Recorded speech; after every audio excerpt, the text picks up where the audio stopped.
Shabbat Shalom, igreja. Misericórdia. Shabbat Shalom, igreja. Shabbat Shalom. Sim, hein? Tá feliz ou não? Sim ou não? Sim. Glória a Deus, né? Mais um dia de estar na presença do Eterno e estudando mais uma porção que se encerra hoje. Vamos fazer a leitura dessa porção que está no livro do Êxodo, capítulo 27, a partir do verso 20. Ordenarás aos filhos de Israel que te tragam azeite puro de oliva, batido para o candelabro, para que haja lâmpada acesa continuamente na tenda da congregação fora do véu, que está diante do testemunho. Arão e seus filhos a conservarão em ordem, desde a tarde até pela manhã, perante o Eterno. Estatuto perpétuo será este a favor dos filhos de Israel, pelas suas gerações. Nós sabemos que o azeite, o óleo, ele tinha e ele tem uma maneira de ser extraída, sim ou não? Ele tem uma maneira, e não só uma, mas 3 maneiras de se extrair. Olha aí que bênção. Se extrair esse óleo. É o chamado óleo catite. Qual uma das maneiras? Quem chuta aí? Prensado. Vou colocar aqui.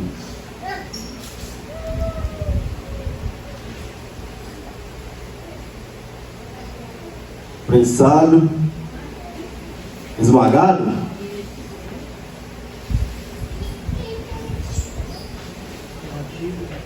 batido também, exatamente.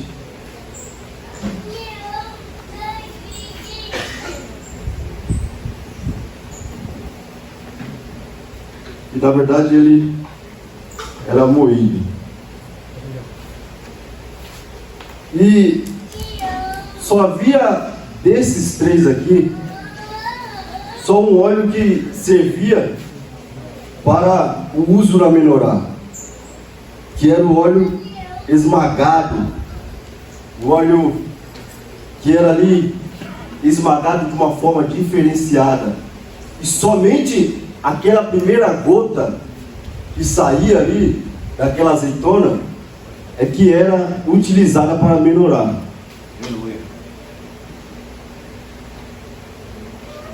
E por que essas duas outras maneiras aqui, elas não eram utilizadas? Porque todos esses 2 aqui, o prensado, o moído, eles iriam deixar resíduos no óleo.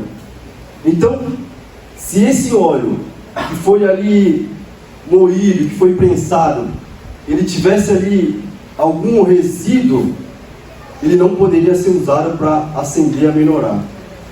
Isso aqui já nos ensina que o óleo que eu devo apresentar perante o Eterno não deve ser qualquer óleo.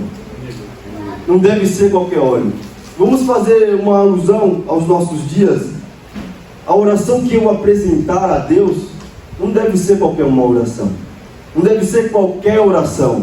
Quando eu me colocar perante o Eterno para fazer o serviço dele, não deve ser de qualquer maneira. Existe uma maneira correta, uma maneira adequada de eu servir ao Eterno. Quando ele diz, olha, o óleo que vocês vão usar para acender a menorá é um óleo esmagado, é um óleo diferenciado, é a primeira gota, para que não tenha resíduo, ele está falando para mim e para você, olha, tem que ser o melhor. Se for para trazer para mim, traz o melhor. Isso daí é um soco no queixo, hein? Se for para trazer para Deus, tem que ser o melhor.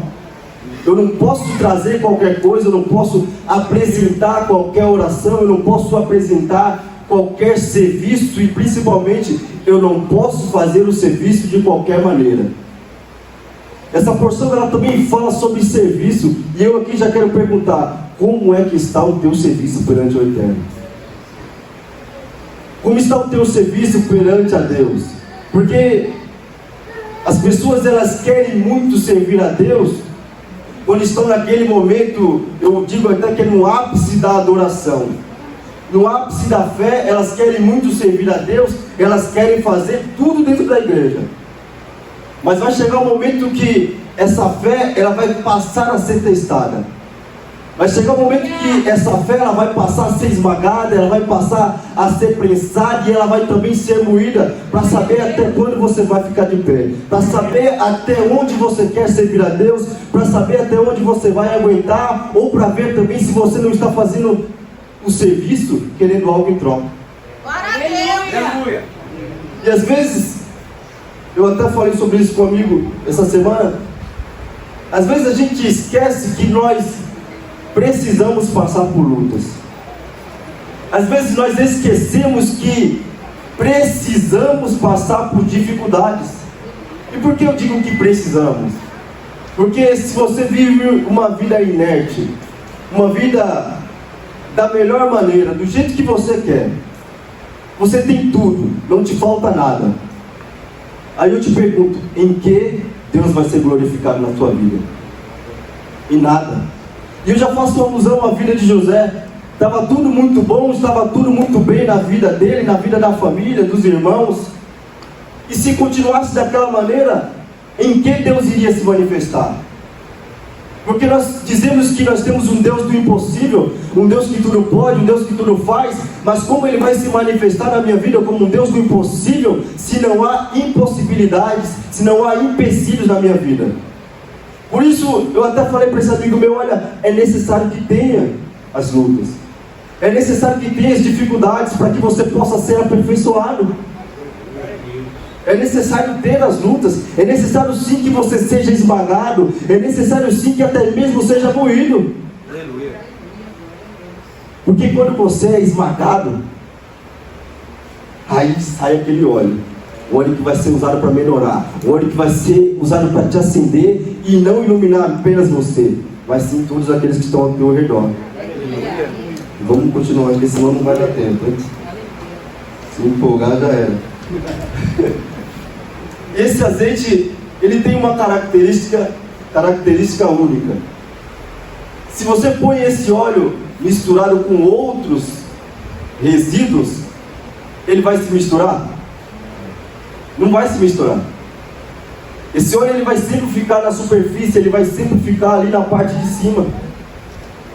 Por mais que você ali mexa, e até a Paulinha, ela falou sobre isso no início do culto do domingo, quando você mexe ali um óleo, e para que você possa usar um creme de pele, algo do tipo, é necessário que você mexa, que você sacuda esse óleo, esse frasco. Mas por mais que você faça isso com azeite, ele não vai se misturar, ele vai sempre ficar na parte de cima. Isso aí nos ensina o quê? Aquele que procura servir e obedecer a Deus, ele vai sempre ser elevado acima das pessoas que estão no mundo. Glória a Deus. Ele vai sempre ser elevado, ele vai sempre buscar a elevação. O Eterno sempre vai ter um lugar elevado para ele. Por quê? Porque ele busca se separar dos demais. Amém? Amém. O próximo passo, o próximo versículo, o verso 21 diz assim: na tenda da congregação fora do véu, que está diante do testemunho, Arão e seus filhos a conservarão em ordem, desde a tarde até pela manhã, perante o Eterno. Estatuto perpétuo será este a favor dos filhos de Israel, pelas suas gerações. Esse serviço, ele fala também da menorá. E algo interessante é que o sacerdote, quando ele entrava ali no santo lugar, para fazer o serviço dele ali de acender a menorá, de fazer a limpeza, havia ali todos os dias um milagre. Naquela tenda havia todos os dias um milagre para ser testificado, e um desses acontecia na menorá. Todos os dias pela manhã, quando o sacerdote ele entrava na tenda, e aquelas lâmpadas ali, elas já deveriam estar todas apagadas, porque o óleo que era colocado ali na parte da tarde, ele deveria durar até no máximo 12 horas. Ou seja, pela manhã, as lâmpadas, elas deveriam estar apagadas. Mas quando o sacerdote ele adentrava ali, o Midrash vai dizer que sempre havia uma lâmpada que estava acesa. Todas as outras estavam apagadas, mas uma permanecia acesa. Glória a Deus. Ou seja, esse é um milagre diário. E nós sabemos que a menorá como um todo, ela representa Yeshua, a arte do meio principalmente. Ou seja, se a arte do meio, que é Yeshua, ela está sempre acesa, se eu estiver conectado nele, como que eu vou estar? Aceso. Por mais que haja manutenção todos os dias em minha vida, vai sempre haver um milagre, vai sempre haver uma manifestação do poder do Eterno. E o interessante é que ele não apagava. Ele ali fazia as limpezas das outras 6 lâmpadas. E quando ele voltava à tarde, essa lâmpada ainda estava acesa. E ele então acendia com este fogo as demais lâmpadas. Aleluia. É esse fogo que nós precisamos ser acendido, é com este fogo. Amém? Aleluia. O capítulo 28, verso 12. Porás as 2 pedras, as obreiras, no corpo de pedra de memória, para os filhos de Israel. Arão levará aos seus nomes sobre ambos, em seus ombros, para memorial, diante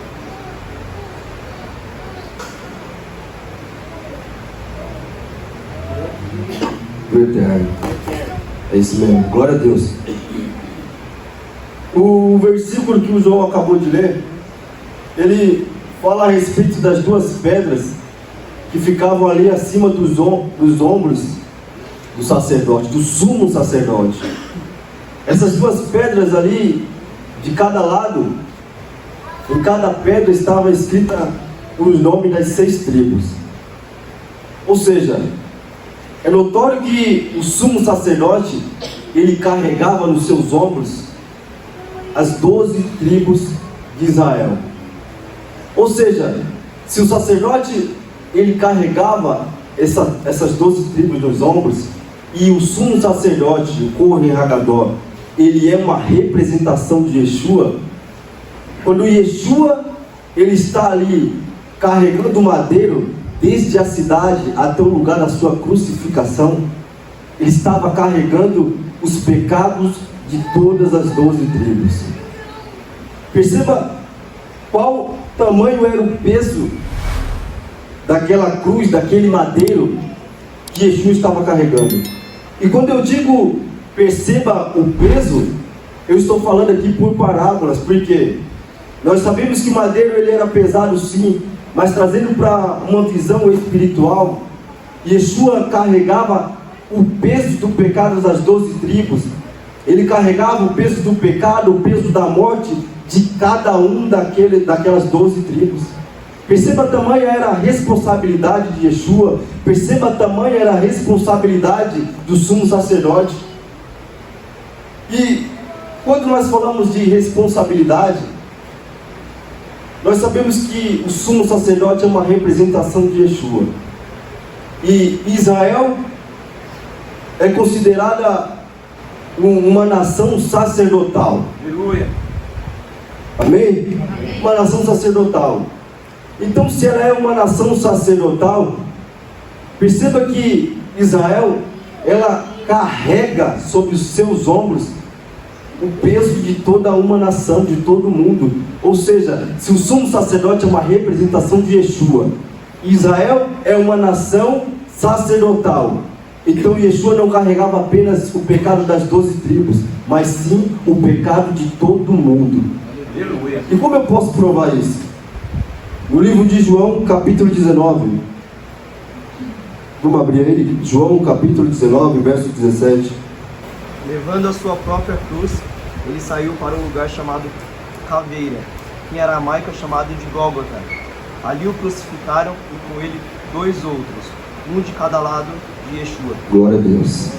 Em 1 João 2,2 diz assim: e Ele é a propiciação pelos nossos pecados, e não somente pelos nossos, mas também pelos de todo o mundo. Perceba tamanho era o peso daquele madeiro. Perceba tamanho era a responsabilidade de Yeshua ao se colocar como um cordeiro, ao se colocar como um sumo sacerdote. Perceba tamanho a responsabilidade daquele que se põe a buscar ou a ensinar uma congregação. Todo o peso vai ficar sobre os ombros deles, e nós vamos ver isso mais na frente. Porque em 2 Coríntios 11, 28 diz assim: além das coisas exteriores, me oprime cada dia o cuidado de todas as igrejas. Perceba que em 2 Coríntios está falando, olha, além da responsabilidade que eu tenho comigo, eu tenho a responsabilidade, a preocupação com todas as igrejas. Perceba que o autor, quem é o autor de 2 Coríntios? Paulo. Então perceba, tamanho era o peso que ele carregava sobre os seus ombros, porque não é só abrir igreja e deixar o negócio acontecer. Você tem uma responsabilidade.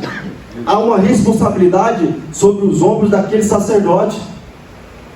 Há uma responsabilidade sobre os ombros daquele que abriu aquela congregação.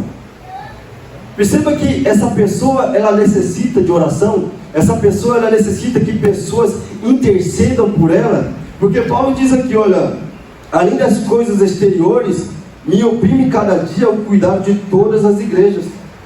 Ou seja, as pedras sobre os ombros não apontavam somente para a carga do pecado dos filhos de Israel, mas sim o grande peso que leva o responsável pelo desenvolvimento espiritual dos demais. Perceba, o tamanho é a carga daquele que se coloca a ensinar uma congregação. Tamanho é o peso, tamanho é a carga nos ombros daquele que se põe a fazer um serviço no altar, a fazer um serviço dentro de uma congregação. E aqui nós estamos falando da parte de intercessão. Aquele que intercede, o interceder, também é parte do serviço de um sumo sacerdote. Não é só fazer o sacrifício, é necessário entender o sacrifício, é necessário entender por que eu aceitei o chamado cargo dentro de uma congregação. Eu preciso entender o que é aceitar um cargo, eu preciso entender o que é um serviço dentro de uma congregação. É necessário entender porque essa porção ela fala muito sobre o peso que está sobre os ombros do sacerdote. E quando alguém se propõe ou se coloca a interceder por outra pessoa, não para por aí. Porque o sumo sacerdote, ele iria ali entrar na tenda para fazer o sacrifício de uma pessoa que chegava até ele, mas ele também tinha que apresentar perante Deus as pessoas que estavam no seu coração. Quando nós nos reunimos aqui na segunda-feira para interceder pelos nossos irmãos, perceba que não é uma coisa qualquer, não é algo qualquer. Há uma responsabilidade, há um peso sobre os seus ombros. Se engana quem pensa que vir aqui na segunda-feira só para interceder por uma pessoa é a coisa mais fácil do mundo. Ser um sacerdote numa igreja, alguém pode pensar que é muito fácil, porque há pessoas em cada departamento trabalhando para que as coisas possam acontecer.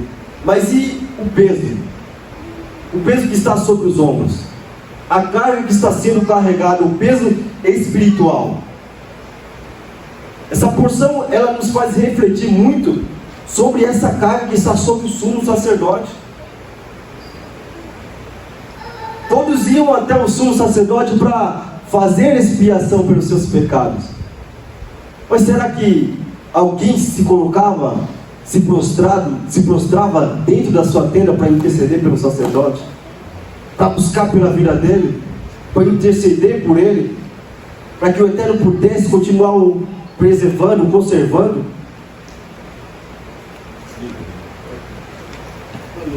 Efésios 1,16 diz assim: não cesso de dar graças a Elohim por vós, lembrando-me de vós nas minhas orações.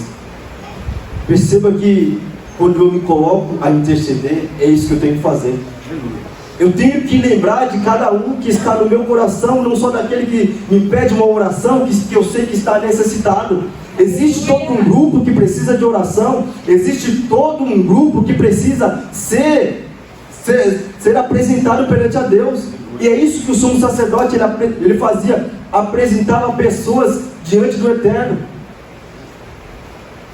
Eu não sei se vocês estão conseguindo entender o teor dessa mensagem e o peso que é você abraçar um serviço dentro de uma igreja. Por isso, tamanho é a responsabilidade que eu tenho que entender. Se você juntar as peças, no início foi falado de entender o serviço, de não fazer de qualquer maneira. E agora está sendo falado a respeito de entender sobre o peso que você vai carregar. Eu não posso fazer de qualquer maneira. O sumo sacerdote ele não poderia entrar no Santo dos Santos para fazer qualquer coisa. Ele precisava entender o que ele estava fazendo, desde a entrada, desde o átrio até o Santo dos Santos.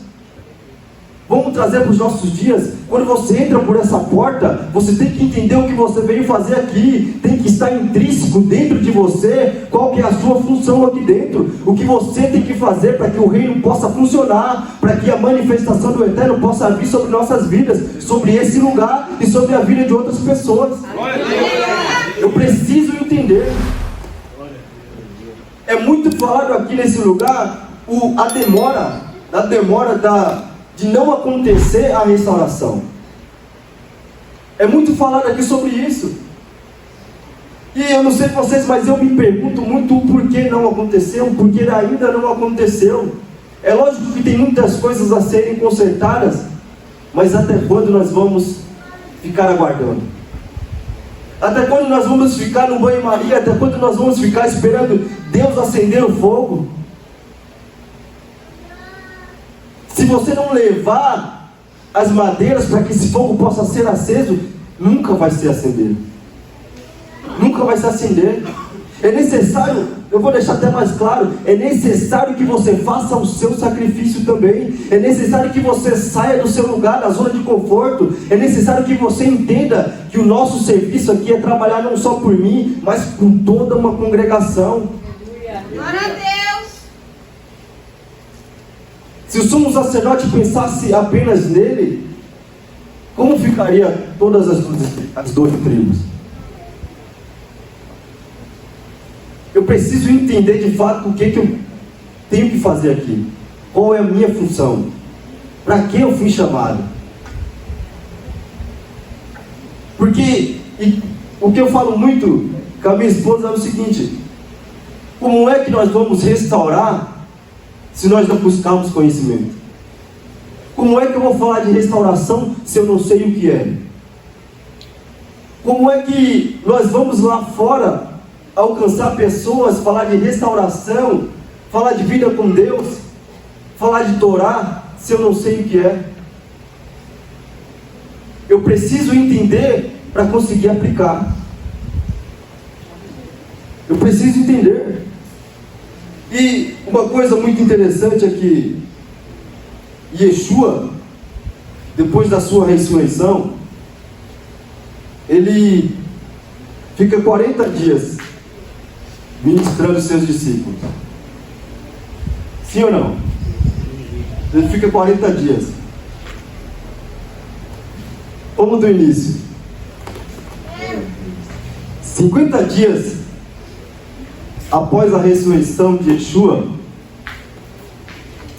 Será que tem outro? 50 dias após a ressurreição de Yeshua, é derramado sobre os seus discípulos o Ruach HaKodesh, o Espírito do Santo. Porém, Yeshua, após a sua ressurreição, ele fica apenas 40 dias com esses discípulos. Ou seja, no 41º, ele já tinha sido assunto ao céu. Ou seja, ele já estava no céu. E nós sabemos que o peitoral em que o sumo sacerdote carregava as 12 pedras, Em cada pedra ali havia uma letra. E todas essas 12 pedras, elas formavam ali o alfabeto hebraico. E Yeshua, vamos tentar fazer assim. Yeshua, 40 dias ensinando o povo, ele aos seus discípulos. 10 dias depois que ele é assunto ao céu, o Rua é derramado. E se cada letra correspondesse, eu não estou dizendo que é, mas se cada letra do alfabeto hebraico, que são 50, se elas correspondem a um dia de Yeshua após a sua ressurreição, qual seria a 41ª letra? Depois a gente volta aqui. Vamos no versículo 15. Quem pode ler o versículo 15, por gentileza? Faça um peitoral do juízo, que ele seja trabalhado por artesão experiente. Faça-o com o trabalho do colete ritual, de ouro, tecido azul, púrpura e escarlate, e de linho fino torcido. Glória a Deus. E como eu estava falando desse peitoral, o Eterno, ele se manifestava, ele falava com o Kohen Gadol, o sumo sacerdote, através desse peitoral. De que maneira? Quando havia uma situação em que colocava a vida de toda aquela nação em risco, o sacerdote, o sumo sacerdote, ele se colocava à frente da tenda da Shekinah do Eterno, e ali então a pessoa que tinha alguma dúvida ou que tinha algo a perguntar ao sumo sacerdote, ele ficava na parte de trás, a retaguarda do sumo sacerdote. Então ele fazia ali uma pergunta e o Eterno se manifestava, aquelas pedras ali iriam se acendendo e formando palavras. Algumas das vezes essas palavras ali que eram formadas estavam bem claras, outras vezes não. Então o sumo sacerdote, ele tinha que decifrar a palavra que apareceu ali. E vocês vão lembrar que, se eu não me engano, em 1 Samuel, Ana, ela está no templo orando, e ela está fazendo ali uma oração, que eu costumo falar que é a oração do coração, porque não saía nenhuma palavra, mas ela estava orando fervorosamente, e apenas a sua boca mexia. E então o sumo sacerdote Eli, ele vendo aquela situação, ele vai até indagar aquela mulher, vai indagar a Ana, dizendo que ela estava embriagada. E ela vai falar: olha, eu não estou embriagada. Ela vai contar a dificuldade dela, o porquê daquela oração, o porquê daquela situação. E há um segredo por trás disso, porque como que o sumo sacerdote, o sacerdote Eli, ele vai até ela e diz que ela está embriagada? Então a palavra que aparece ali é shikorá, porque ele indaga ao Eterno, então as pedras ali se acendem e formam a palavra shikorá, e ele vai entender como mulher embriagada. Por isso que ele vai indagar a ela: olha, por que você se embriagou para vir um tempo? Por que você veio aqui orar embriagada? Porém o sacerdote Eli, ele entendeu de forma errada. A palavra que aparece ali, olha, é Kisará, ou seja, mulher correta, igual a Sara. Então a palavra que aparece ali é Shikorá.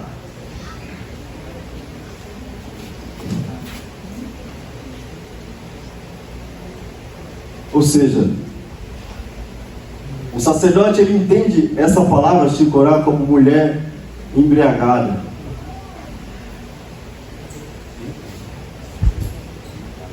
Porém, a palavra que seria ali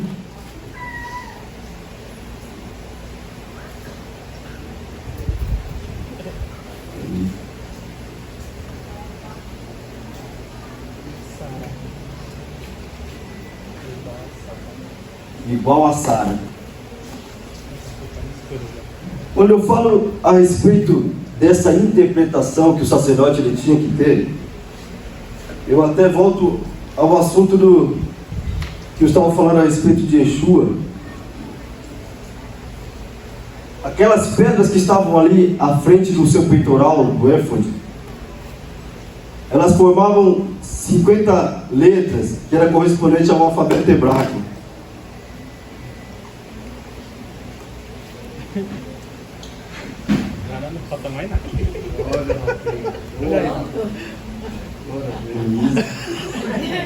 50 corresponde ao alfabeto hebraico. Agora eu achei, né? Agora vai até 3 horas da tarde. 50 letras. Essas 50 letras ali correspondiam ao alfabeto hebraico.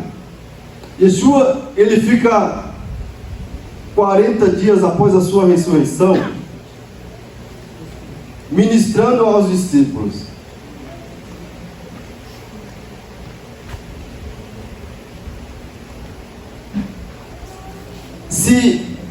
E após esses 40 dias, vem mais 10 para formar os 50, é a descida do Rua.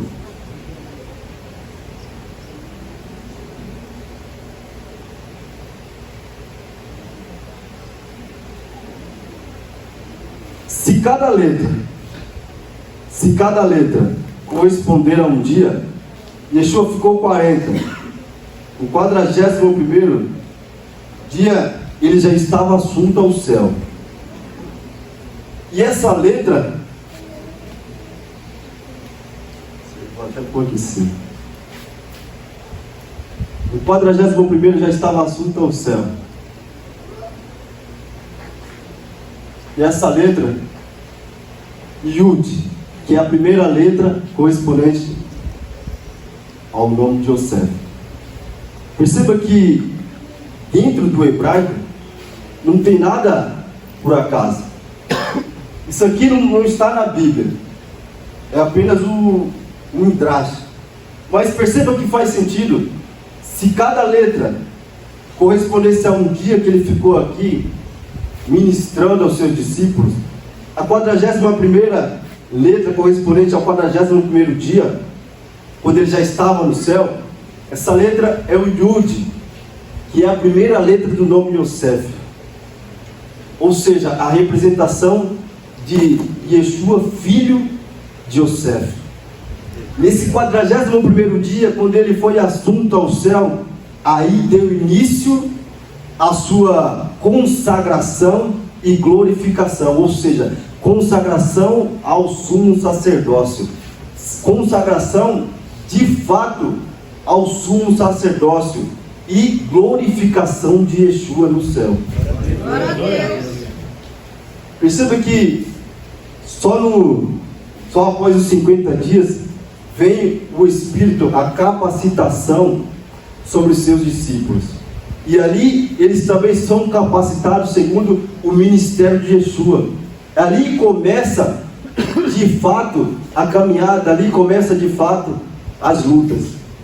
É quando o Eterno capacita que as coisas começam a acontecer.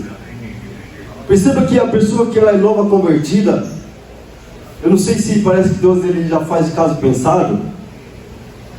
Ali durante 1 mês, 2 meses, ali o negócio fica mil maravilhas.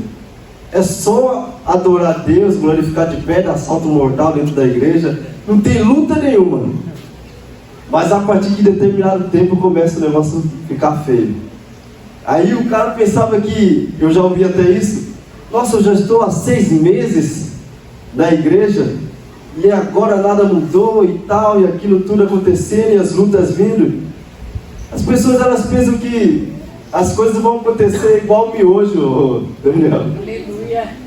Acha que vai começar a adorar a Deus, fazer o serviço a Ele, e as lutas vão desaparecer, Floriano. Mal sabe ela que está apenas começando. Vamos avançar aqui, 28, verso 4.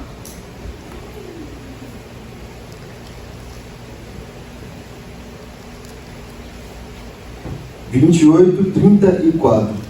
Uma campanha de ouro e uma romã, outra campanha de ouro e outra romã haverá nas bordas do manto ao redor. Perceba que tanto os sinos como a romã, eram necessárias na veste do sumo sacerdote. Por quê? Eu falei que nada é por acaso. Tudo isso tinha uma representação. Alguns sábios vão dizer que esses sinos ali nos ensinam, quando nós chegarmos à casa de alguém, nós nos anunciarmos antes da entrada. Porém, tem algo mais profundo. As romãs, no capítulo 5 de Gálatas, simbolizam o fruto do Espírito. Capítulo 5, 22 e 23 de Gálatas diz assim: mas o fruto do Espírito é caridade, gozo, paz, longanimidade, benignidade, bondade, fé, mansidão, temperança. As campainhas de ouro, era a manifestação do Espírito, que está lá em 1 Coríntios 12, que diz assim: as manifestações do Espírito é dada a cada um para o que for útil, porque a um pelo Espírito é dada a palavra de sabedoria, a outro a palavra da ciência, a outro a fé, e por aí vai. O Eterno, ele pensou em tudo quando ele arquitetou, quando ele planejou as roupas do sumo sacerdote, que não eram poucas. No total eram 8 vestes que o sumo sacerdote tinha que usar. Mas perceba que tudo tem um propósito. O Eterno, ele não faz nada sem um propósito. E agora eu volto a falar sobre o serviço. Não existe nada por um acaso. Se o Eterno, ele nos chama para fazer um serviço em sua tenda, fazendo alusão à congregação, ele nunca chama ninguém com um tempo determinado para iniciar e terminar. Ou seja, ele não chama ninguém para falar assim: olha, você vai fazer até o final do ano, depois você dá uma parada e volta. Mas às vezes, por conta das lutas, por conta das dificuldades, a gente acaba abandonando o serviço. A gente acaba, às vezes, dando vazão às nossas lutas. A gente acaba voltando os nossos olhos para as dificuldades. Agora perceba, se o sumo sacerdote, ele acordasse em determinado dia e falasse: olha, hoje eu não vou mais fazer um sacrifício. Yom Kippur, bom exemplo. Se no dia de Yom Kippur ele acordasse e falasse: olha, eu não vou fazer hoje não. Eu estou com muita dificuldade, eu estou com os problemas em casa e não vai dar não. Não vai dar para fazer hoje não. Eu não sei se vocês estão conseguindo entender, mas percebe que a gente foi chamado para algo muito maior. As dificuldades, elas fazem parte do percurso. Amém. Se não houvesse o urso e o leão, quem seria Davi? Aleluia. Percebe que é necessário ter as lutas, é necessário ter as dificuldades. Vai dar vontade de parar, vai dar vontade de, por um pouco de tempo, deixar de fazer. Mas eu preciso voltar os meus olhos espirituais para a vontade de Deus. Eu preciso entender: olha, Ele me chamou para algo muito mais profundo. Aleluia. E se por acaso você parou de fazer, é tempo de voltar. É tempo de entender: olha, eu preciso voltar. E eu preciso voltar não mais como antes. Eu preciso voltar muito melhor. Porque agora eu entendo que Deus me chamou para algo muito mais profundo. Eu preciso entender a vontade dEle para a minha vida.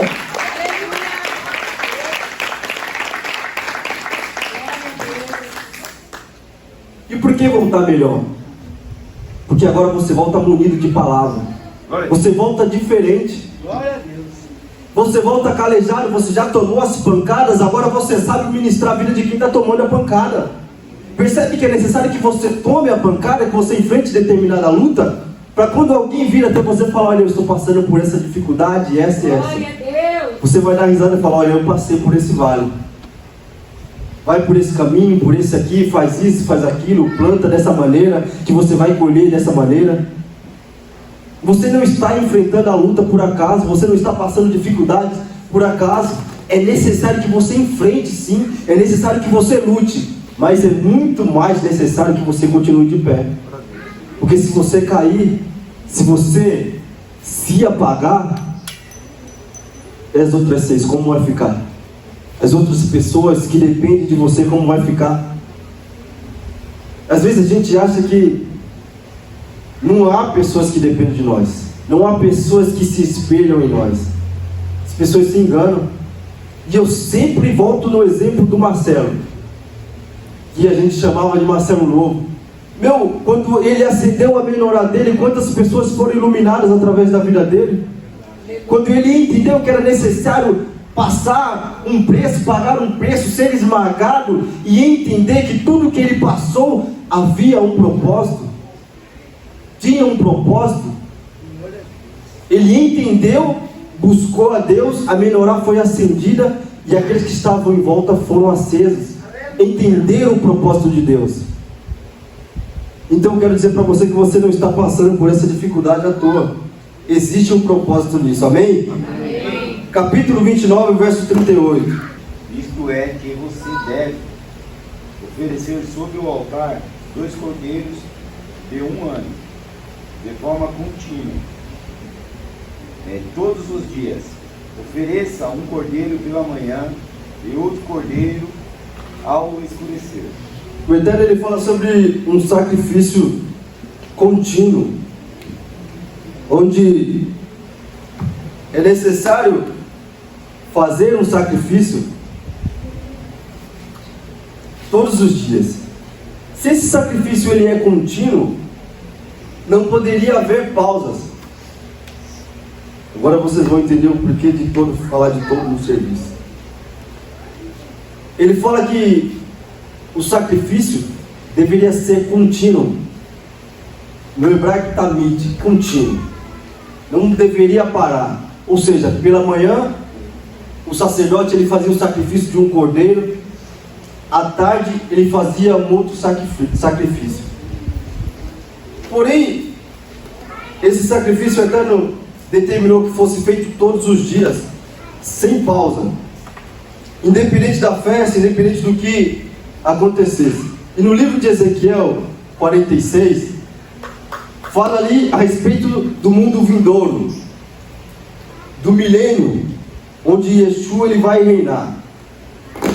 Mas, se nós formos analisar o capítulo 46 de Ezequiel, lá é ocultado o sacrifício da tarde. Não fala sobre o sacrifício da tarde, fala apenas do sacrifício que era feito pela manhã. E o porquê disso? No meu ponto de vista, não fala do sacrifício da tarde, porque alguém sabe em primeiro lugar qual era o horário que era feito esse sacrifício da tarde?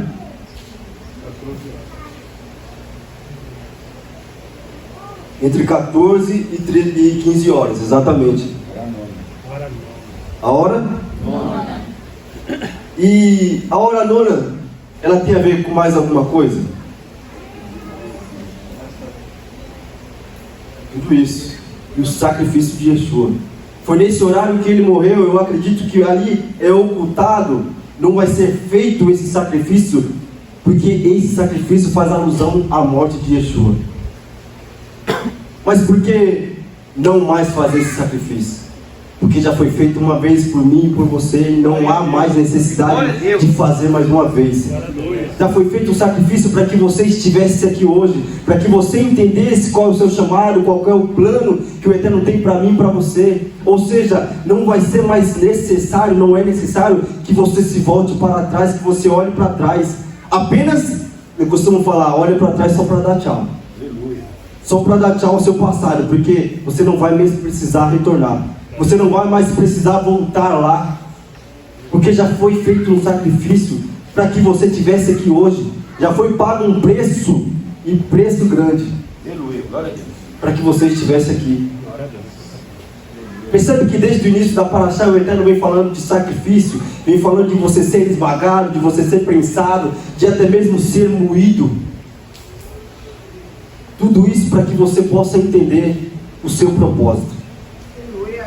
Pode até estar doendo, pode até estar deixando marcas, assim como foi deixadas marcas em Yeshua, mas tinha um propósito por trás disso. Aleluia. Tinha um propósito.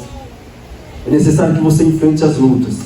É necessário que passe por provas para que você seja aperfeiçoado. É necessário passar por tudo. Crente sem prova não é crente. Por quê?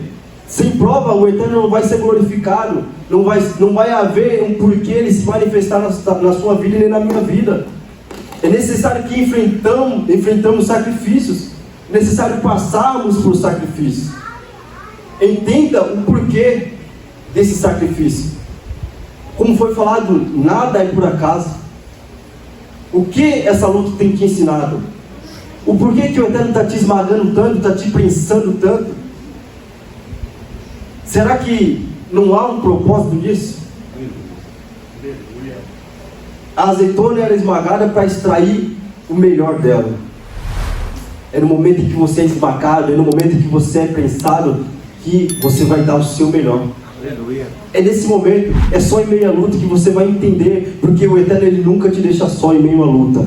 Parece até que você está sozinho, mas para um pouco para ouvir a voz de Deus, que Ele está falando mesmo nesse deserto, mesmo em meio ao barulho da luta, há uma voz dizendo: olha, eu estou contigo. Não olha para trás, não se volta para trás, porque eu sou contigo. Continua marchando que eu sou contigo. E se não houver mais ferramentas para usar, se você estiver cansado, Ele vai dizer para você hoje: nessa peleja não tereis que pelejar. Aleluia! Se você achar que não dá mais, continua de pé. Só fica de pé que eu pelejo por você. Mas eu nunca vou te deixar sozinho. Ele nunca abandona os seus filhos. Ele nunca abandona. Por mais que esteja doendo, por mais que esteja sendo esmagado, deixando marcas, entenda, é para extrair o teu melhor. É para que a menorá esteja sempre acesa. É para que você esteja sempre radiante. É para que essa menorá esteja acesa para alcançar, para iluminar outras pessoas. O Eterno não precisava de luz no tabernáculo. Ele não precisava. Ele é a própria luz. Aleluia. É Ele que ilumina o mundo. Aleluia! É Ele que ilumina o mundo. Perceba que não há luz no Santo dos Santos.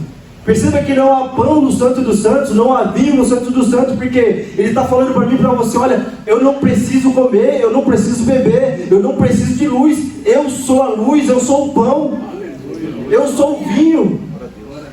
Você só precisa entender e fazer o sacrifício desde o ato. Você precisa continuar caminhando, continuar lutando, para que quando você chegar diante de mim, eu mostre para você: olha, era para isso. Foi por isso que você passou por essas lutas. Foi por isso que você passou por essas dificuldades. Foi para que você chegasse aqui e eu te mostrasse que havia um propósito. Aleluia. Amém? Amém! Se coloque de pé.